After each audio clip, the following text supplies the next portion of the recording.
There is a season of the year in which every country puts on its most beautiful raiment. In Japan, it is in cherry blossom time. This particular season has a vital effect upon the native people, who bask in the beauties of spring as they walk through the numerous parks where the cherry trees bloom in luxuriant profusion. Foreigners visiting this country are immediately struck by the affection of the people for flowers, trees, and natural beauties of every kind. The cherry trees of Japan do not produce fruit. They usually blossom during the month of April for a brief but glorious existence. We marvel at this love of beauty which inspires these people to devote so many of their cherished acres to the cultivation of trees that bear no fruit.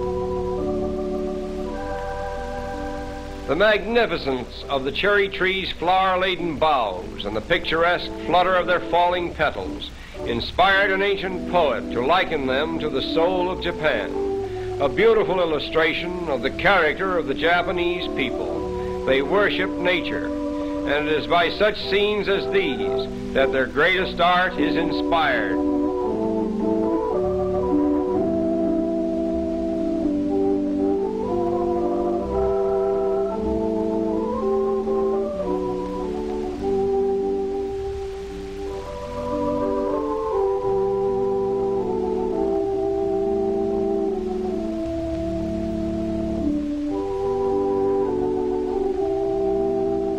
Just outside this dreamy realm of cherry blossoms, in the streets of Tokyo, we observe that the poetic character of the country has in no way interfered with its material development.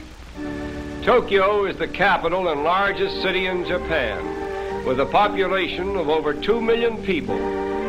Due to earthquake destruction, this city has few ancient landmarks. Its modern buildings, however, are supported by steel rafters, which bend but seldom break when the earth tremors. At one of the royal palaces in Tokyo, we are reminded that Japan can boast of an imperial family of unbroken lineage, reigning over the land for 25 centuries.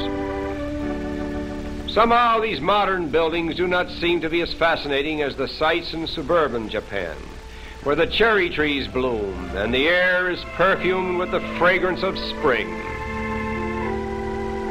This is the famous Kintai Bridge, regarded as one of the most typical and picturesque of the thousands of bridges that span the innumerable waterways of the island empire.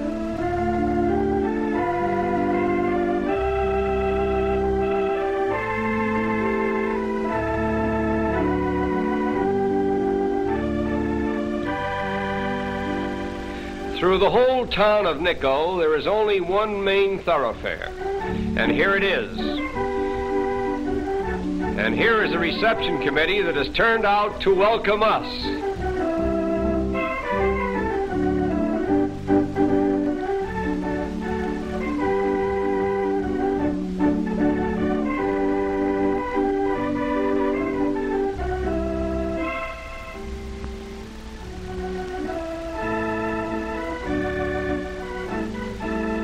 An unpretentious street, to be sure, but for centuries it has borne the constant procession of pilgrims coming from all parts of Japan to visit the shrines at Nikko. And now we come to Nikko's most hallowed ground, the Shinto shrines. In Japanese history, we read that there were 15 powerful leaders called shoguns, who for several centuries practically control the political history of Japan. The greatest of the shoguns are buried in Nikko, and these shrines commemorate their memory.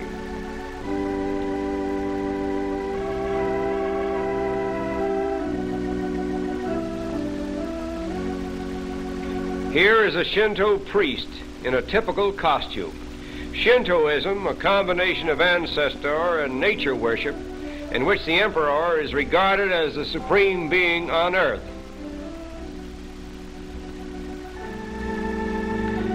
Upon the outer walls of this building are 2 original wood carvings of 3 world-famous monkeys, illustrating the golden rule of Confucius: hear no evil, speak no evil, see no evil.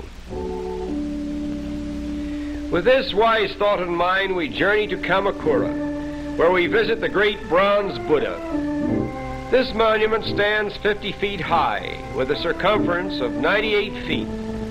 The eyes are 4 feet wide and are said to be of pure gold.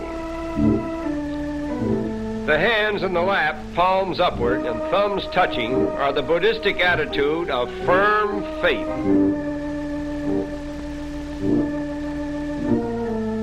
In Japan, one can be a Shintoist, a Buddhist, and a follower of Confucius at the same time without friction. The Japanese believe that mere names and forms of religion cannot change the fundamental laws of creation, which they all worship and obey alike.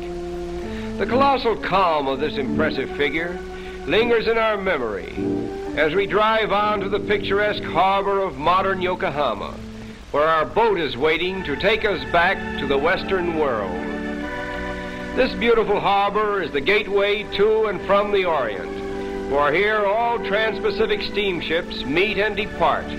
It is also the terminus of the lines to Australia, China, India, and the Mediterranean ports. And now it is time for our boat to cast loose from its moorings and point its bow in the direction of home. We leave Japan with a better knowledge of its picturesque traditions and modern development. And in answer to our English farewell, we hear the Japanese sayonara, which means goodbye.